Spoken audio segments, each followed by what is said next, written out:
Assalamualaikum warahmatullahi wabarakatuh. Selamat datang di kelas Prakarya dan Kewirausahaan kelas 12. Pada kesempatan kali ini, kita akan belajar tentang perancangan dan produksi kerajinan untuk pasar lokal. Pada perancangan dan produksi kerajinan untuk pasar lokal, ada beberapa faktor pertimbangan dalam perancangan produk, diantaranya yaitu fungsi produk, penggunaan produk, material, teknik pembuatan, nilai estetis, dan harga jual.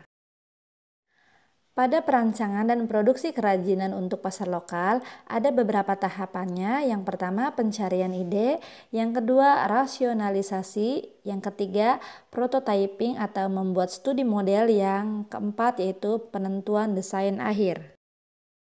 Yang pertama, yaitu mencari ide produk. Pada proses ini, kita harus mencurahkan segala ide-ide dalam beberapa sketsa. Di bawah ini adalah contoh sketsa ide dalam pembuatan sebuah tas, karya Karen NG.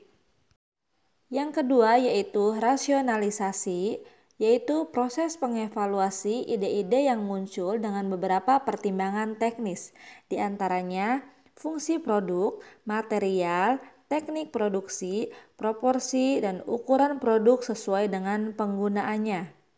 Pada proses ini, kita harus memperhatikan sketsa-sketsa yang telah kita buat. Kemudian, pilih ide-ide yang dianggap paling baik dan potensi untuk membuat produk kerajinan untuk pasar lokal dengan cara melihat pertimbangan tertentu. Tahapan yang ketiga yaitu prototyping atau membuat studi model. Sketsa ide yang dibuat pada tahap-tahap sebelumnya itu adalah format 2 dimensi. Artinya hanya digambarkan pada bidang datar. Sedangkan kerajinan yang akan kita buat adalah bentuk 3 dimensi.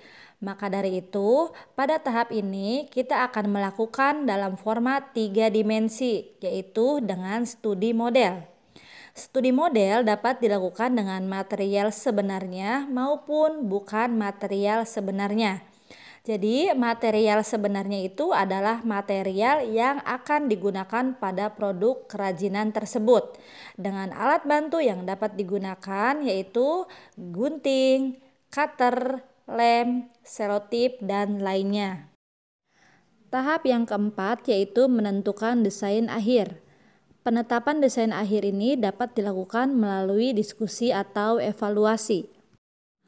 Alur tahapan produksi kerajinan.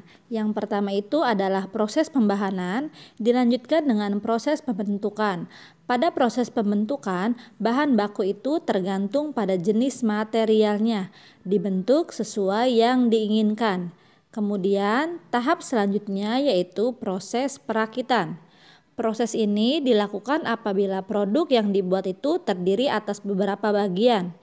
Perakitan dapat memanfaatkan bahan pendukung seperti lem, paku, benang, tali, atau teknik sambung tertentu. Kemudian tahap terakhir adalah finishing. Finishing ini dilakukan sebagai tahap terakhir sebelum produk tersebut dimasukkan ke dalam kemasan. Finishing ini dapat berupa penghalusan dan atau pelapisan permukaan.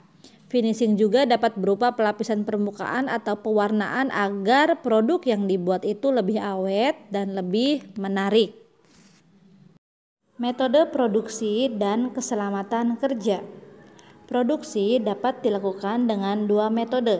Yang pertama, metode tradisional dan yang kedua, metode modern. Yang pertama yaitu metode tradisional, yaitu produksi yang masih menggunakan alat yang sangat sederhana dan jumlah produksinya pun masih sangat terbatas. Berikut adalah gambar dari metode produksi tradisional. Di sini kita lihat orang A, orang B, orang C, dan orang D masing-masing melakukan tahapan 1, 2, 3, dan 4. Dan metode ini kurang tepat digunakan untuk produksi dalam jumlah banyak. Yang kedua yaitu metode produksi modern, yaitu produksi yang menggunakan alat yang modern serta jumlah produksinya pun sudah dalam bentuk massal atau banyak. Berikut adalah gambar dari tahapan metode produksi modern. Orang A melakukan tahapan 1, orang B melakukan tahapan 2, orang C melakukan tahapan 3, dan orang D melakukan tahapan 4. Masing-masing orang melakukan satu tahapan.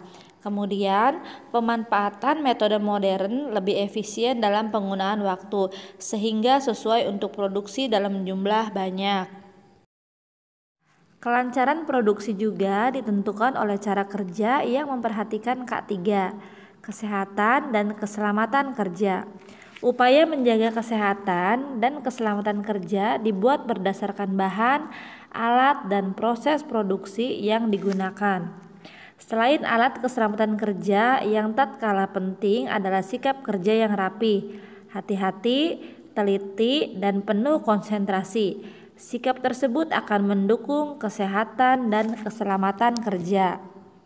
Berikut adalah beberapa dari peralatan kesehatan dan keselamatan kerja. Anak-anak, sekian penjelasan dari Ibu. Jangan lupa kerjakan tugas yang sudah Ibu kirim melalui akun Google Classroom.